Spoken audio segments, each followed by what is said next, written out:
Good afternoon, Anum. It is such a pleasure to welcome you to this Zoom meeting.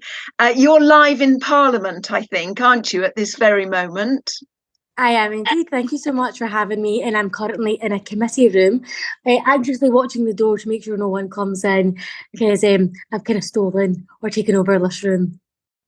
Okay, well, look, I just want to thank you so much for supporting 50/50 Parliament in the past and our Sign Up to Stand and Ask Her to Stand programmes. As you know, the 21st of November is Ask Her to Stand Day. Since the passing of the Qualification Act 105 years ago, well over 5,000 MPs have been elected, but still only 563 are women. So there's clearly, the statistics demonstrate the sexism. So, what can we do about this? I guess what I'd like to ask you first is, what do you like about your job? Why would you encourage someone? I mean, unfortunately, Parliament can get quite a bad press, but what do you think is wonderful about being an elected representative? First of all, thank you so much for having me. I'm really delighted to support uh, you guys and what you do. And I'm looking forward to the 21st of November as well. And I know you've got a lot planned for that day. So what do I enjoy about my job? The biggest thing that I enjoy the most is speaking to people and speaking to my constituents and hearing their real life stories. I think very often here in Westminster, we get caught up in the Westminster bubble and forget that actually the people that are important, yes, well, it's important to have conversations here in Westminster and lobby parliamentarians. The most important thing is actually representing constituents. So on a Friday, which is usually my constituency days, I absolutely love just having a supermarket surgery. So booking out a table in Asda or my local Tesco and chatting to folk and chatting to the folk about what issues matter to them. That's fantastic to hear because it sort of amplifies everything else that other MPs have told me. It's actually dealing with your constituents and representing them in Parliament, which is what democracy is meant to be about. So that's gratifying to hear. And why do you think women should stand? Why do we need more women? I mean, women are currently outnumbered by 2 to 1. There are two times more women than there are two times more men than women at Westminster, and that's the pattern throughout, elected bodies throughout the UK. So, and obviously that if we had gender equality, it would be 1 to 1. You'd be same number of men and women in Parliament. It's a democratic disgrace that women are so underrepresented.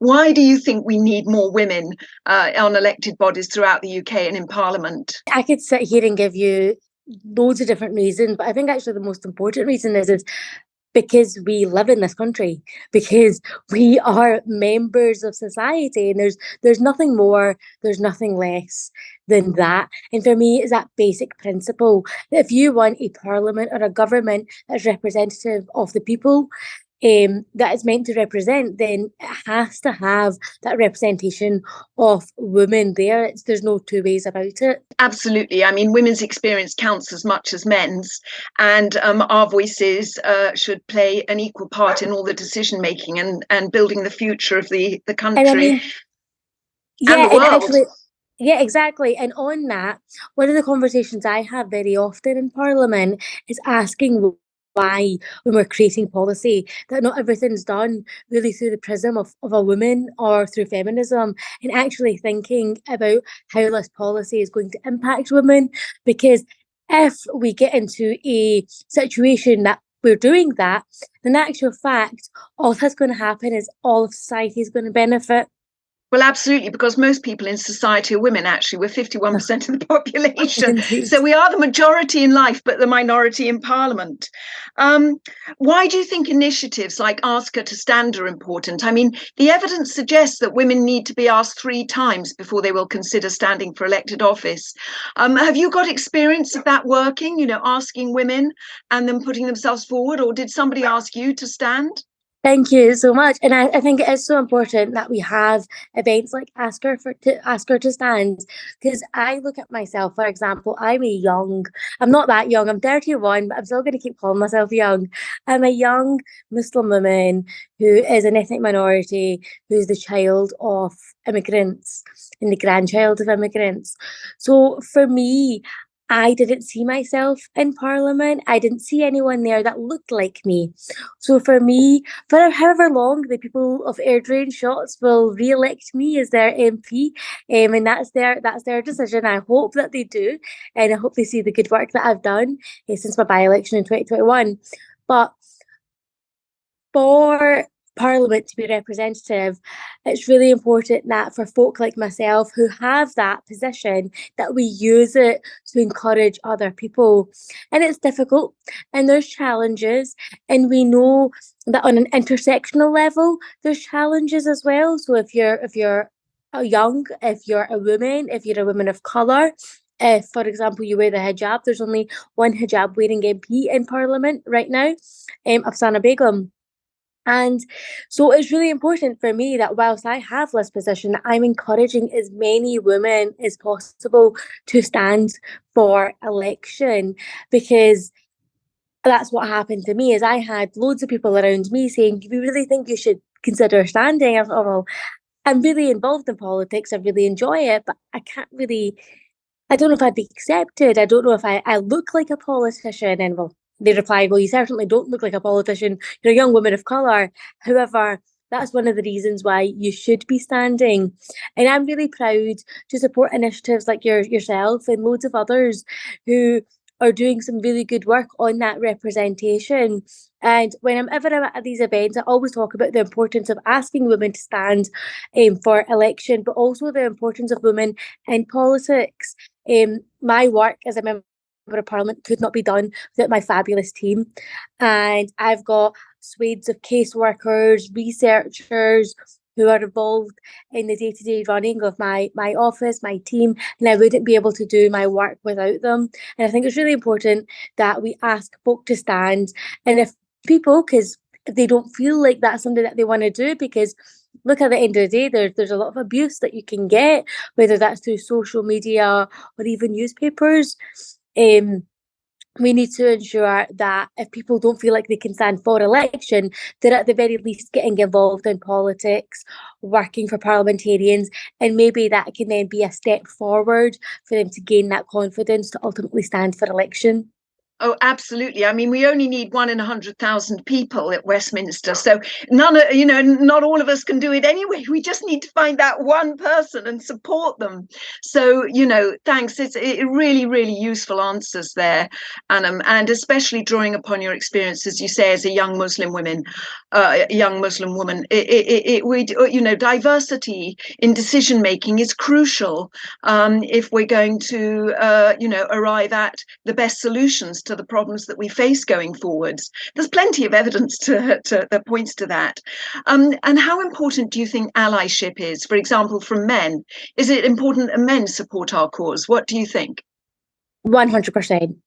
And it's really important for men to have that allyship role, to not overtake, because it's our voices that have to be heard. But ultimately, when you walk into a room in Westminster, like you and I have, Francis, unless it's a 50-50 event, unless it's an Ask Her to Stand event, then it is going to be a room full of men. And we then have to ensure that men are involved in our campaign. Again, as I say, and I repeat myself, they should be at the forefront of the campaign, taking over, as our voices are really important, but they will have to be involved. And I'm really proud that they are involved. And, when I look back to my own experiences, as you can tell from my accent, I'm a Scottish MP, I'm an SNP MP. We had Nicola Sturgeon as First Minister for Scotland, who had a gender balanced cabinet, and under Hamza Yusuf, who of course is the first Muslim leader in one of the kind of Western countries. He has his cabinet, which is female heavy, as I understand. So I think that's really, really fantastic, and good work's being done. But it is really important that men are there side by side, walking with us. Oh, most definitely. And I interviewed Ben Bradshaw the other day, who is a Labour MP and was the first MP to wear the T-shirt. So, we have felt the support of men from the very early days for 50-50, which is fantastic. So, kind of last question, looking forward, what do you think the next steps are to get a gender balanced parliament? What do you think the prospects are for the next general election in 2024? Do you think it might happen, or how long do you think we're going to have to wait? Yeah, I mean, so there's a couple of questions in there. And I think you've asked, how do we get there? There has to be the responsibility on political parties, because political parties are in charge of the selection process. So actually, from the very start, even before selection, you go through, well, we do in the SNP, and I'm sure other political parties do, you go through vetting.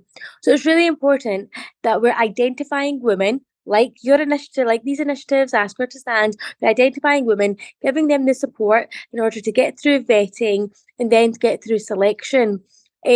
For us in the SNP, we've had gender shortlists, women's only shortlist, and they work really, really well.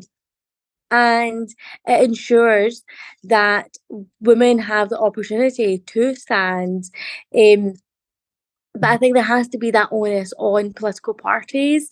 I don't think political parties have quite realised that responsibility lies on them, because we always have these events at Parliament, and I think actually maybe this is a conversation that we can have afterwards, but do we take these events to branches of political parties up and down the country? I'm not sure if you're already doing that, and if you are, I'm sorry that I've not No, realised, it's absolutely right. The selection committees are the gatekeepers, and yeah. that's where we need to be putting where everybody needs to be basically encouraging and putting the pressure and encouraging them to widen their net and be open to diversity and selecting women. Yeah, could not agree more. Well, look, thank you so much for supporting us on Ask Her to Stand Day, which is the 21st of November, because that was the passing of the Qualification Women's Act 105 years ago. We would ask you to encourage people to come to sign up, encourage women, calling women to sign up to stand on the 50-50 website. And thank you, Anum, for absolutely all your support. Is there anything else you'd like to add, or... No, but just thank you so much. You are absolutely fantastic. I'm more than delighted to support you, and I'm really looking forward to the next general election, and hopefully we'll have many more women in the chamber, on my benches, on the benches opposite as well. Well, look, massive thanks, and thanks for all your support for Ask Her to Stand on 50-50 Parliament, Anum. Thank you.